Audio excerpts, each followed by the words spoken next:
Hi guys, I'm Maytê and you're watching the Immortal Crown.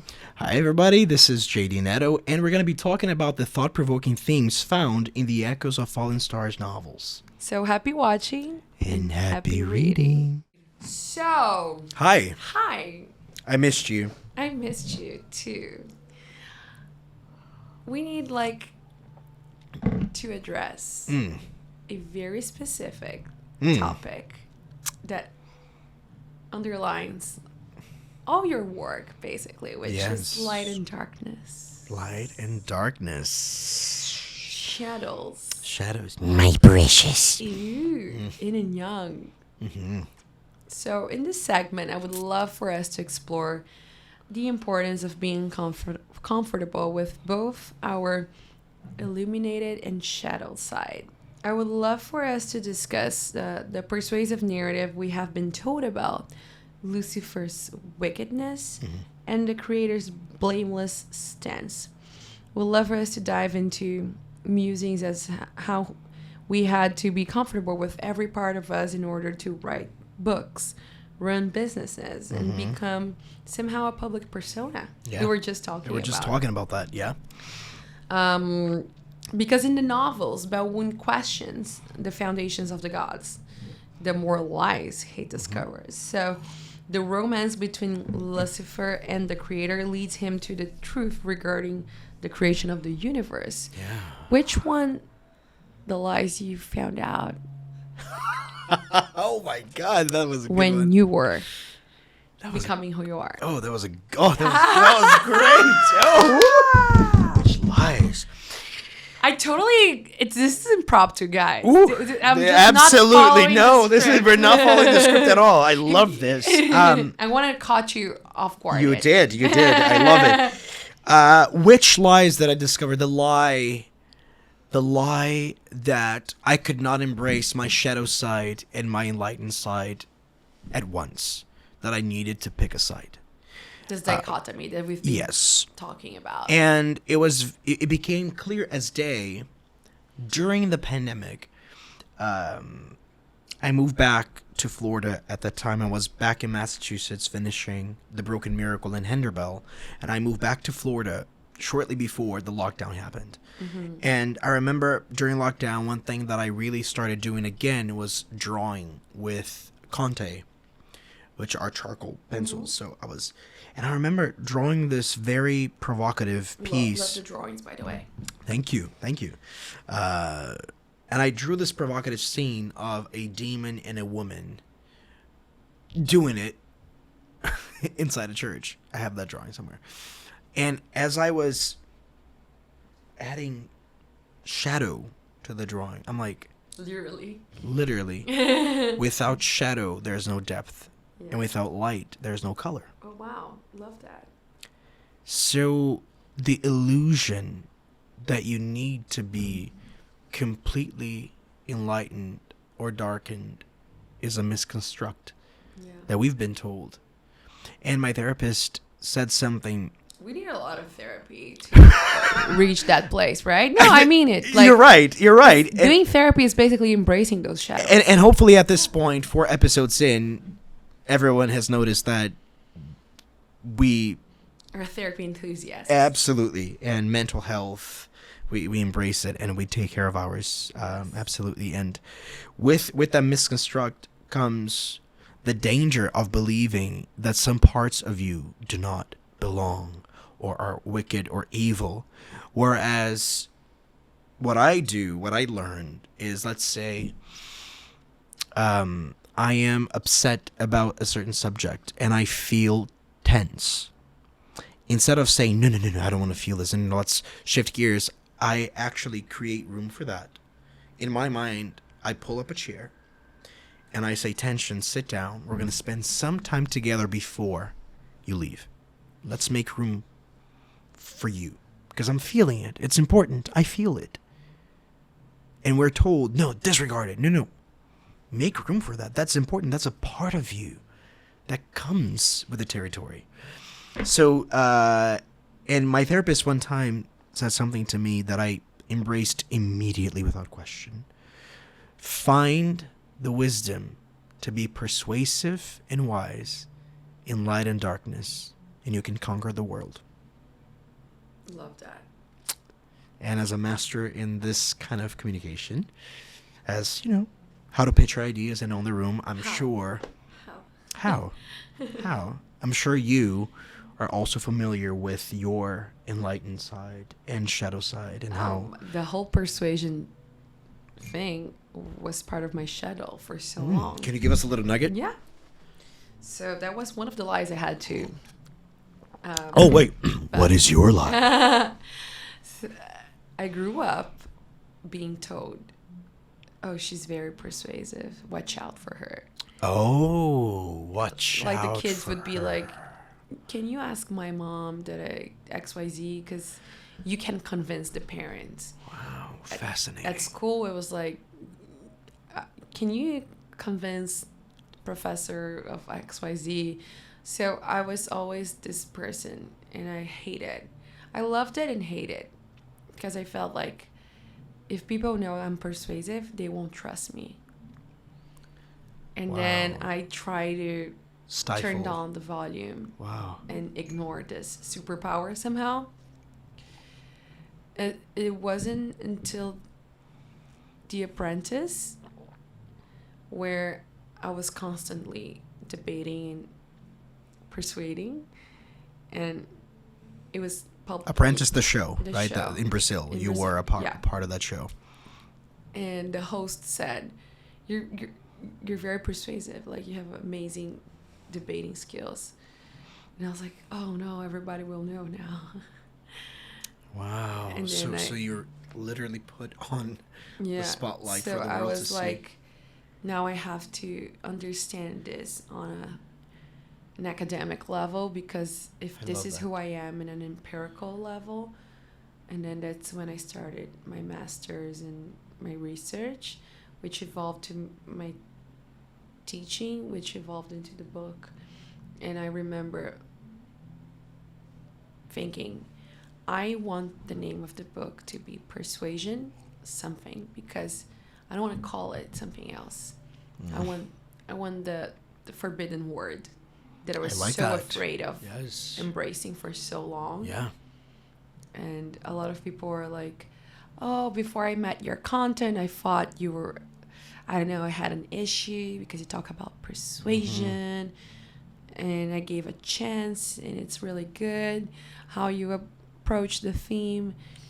So, full circle to our first episode, reframing a code and a symbol. Reframing for myself. That's so powerful. And for others. And in order to really embrace skill and talent, you need to be secure in your light and in your darkness. You can't dismiss them. As you so beautifully put it, you know, it's how, and I think it really ties back to that first episode. It's how you use that weapon. It's how you use that gift. That's, you know, what truly matters. Yeah. In the end. I love how full circle we are now. Yeah, seriously. I love it. And to me, I remember one time someone said to me, this person was a figure of authority in my life, and I fell in love with fantasy when I was 13 years old. Sixth grade, no, seventh. I was starting 7th grade in Framingham, and I picked up The Lord of the Rings, the movies. The Fellowship of the Ring had come out the year prior. So I bought the DVD of The Fellowship and The Two Towers.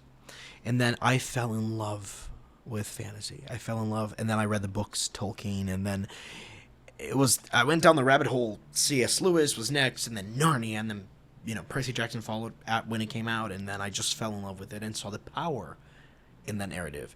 But this figure of authority turned to me and said, "You're opening the door for something really dark in your life." And I was taken aback by that, because in my mind, I was seeing both light and darkness. I was seeing life in literary form, in fiction form, and the power of prose in helping us understand it better. So to me, coexisting in both and finding the wisdom to live in this in-between is where you really, really learn to be comfortable with your gifts and how to use them. Persuasion, communication, writing, right? It's just living in the space. And until you own it, it owns you. Oh, can you say that again? Please. Until you own it, It owns you. Yeah.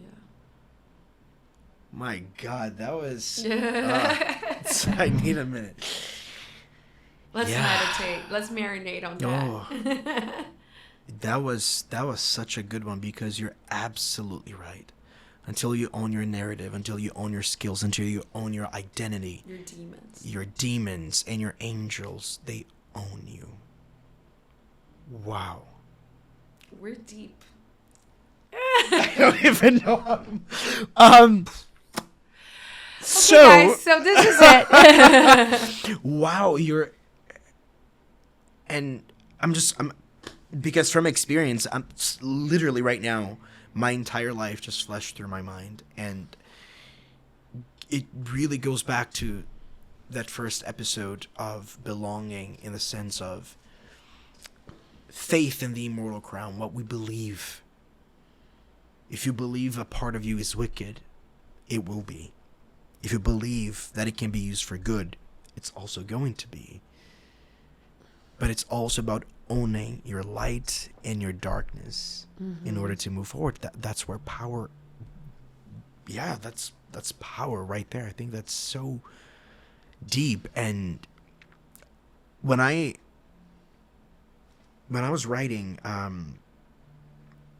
Belwound, Lucifer, and Hanel, the creator, I wanted characters that were three-dimensional and had all of these layers combined. Not good guys, bad guys.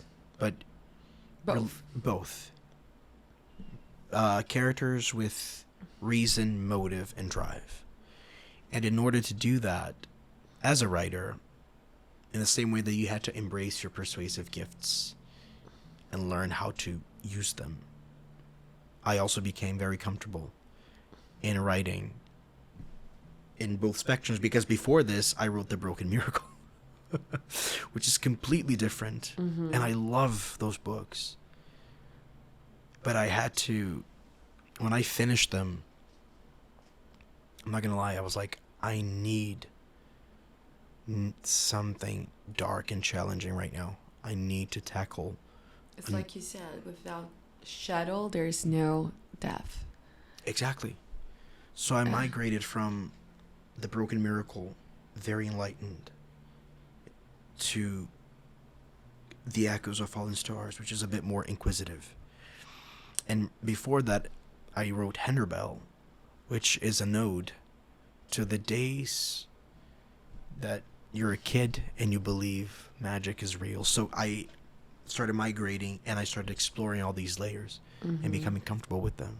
But I had to own Henderbell, which was my childhood, The Broken Miracle, which was my light, and The Echoes of Fallen Stars, which is my darkness. I had to own all these spaces in order to grow and move forward. But that right there, I don't know, I don't even know how to proceed right now. I think. So guys, thank you for watching. I loved it. Yeah, I agree. This whole concept of shadows and lights, there's this psychiatrist, Carl Jung, he talks about this construct a lot in his work. And the whole idea of just embracing it allows us to evolve, not to a better place or being a better person, because this brings a connotation of being, manichaeist a little. But like you said, you wanted your characters to be spherical, like they're not the good, the bad, the ugly. They are multi-dimensional, as we are as human beings. Yeah. We love to think of ourselves as, 100% good or 100% righteousness or 100, and it's not. We are also the villains of someone else's stories, in our stories sometimes. You are bringing. Listen, this episode belongs to Maytê Carvalho. No, this is absolutely phenomenal. But you're right. Is. You're absolutely right. And just the notion of like understanding that and being okay with it. It is embracing your shadows by design. And I think it takes a lot of self-growth and maturity to do that. Yes. Do you see that happening in your characters? Like how within time they evolved into this multi-dimensional? Absolutely. That's why I unpublished my first series, The Whispers of the Fallen. Okay. I'm grateful for it. It gave me a platform. It got me to where I am. But it does not reflect who I am today as a man, as an artist, and my core beliefs are no longer reflected in those 4 books just because I was still finding my way through light and darkness and trying to be one or the other. And once I discovered that I could be both and I could live in that in between, I decided to write Henderbell, which is exploring those thematics in more of a constrained space, where you have characters that are exploring light and darkness within themselves. And I also wanted to translate that into every work that I write from now on. It's in The Broken Miracle, very much so. It's in there.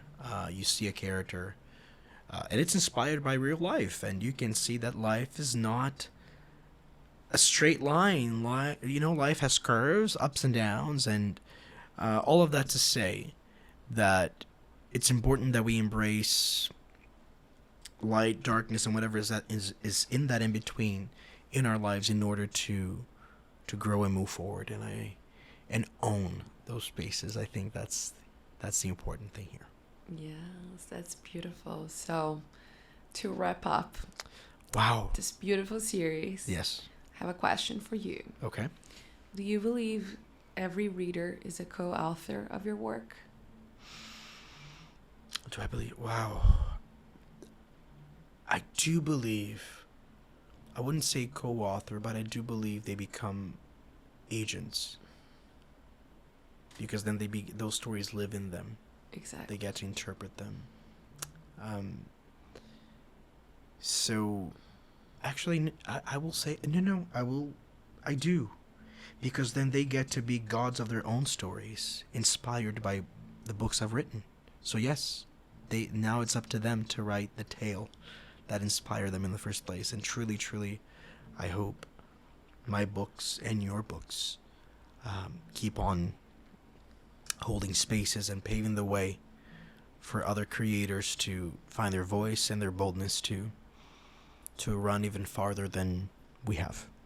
Amen. Amen. You can see we're church kids. Like Beyonce. Church. Yes. Church girl. Church girl. Yeah. J.D., was such a pleasure. Oh, it was my pleasure. Thank you. Co-hosting this. Yes, thank you. Thank you so much. I'm a huge fan of you. I'm a huge fan. Yeah, me too. I love your work. Thank you for the opportunity. Yeah. I had fun. Thank you for spending time with me. So many good epiphanies. Oh my God. I hope you guys also liked. Yes, thank you. As much as we did. Yes. Thank you so much. You.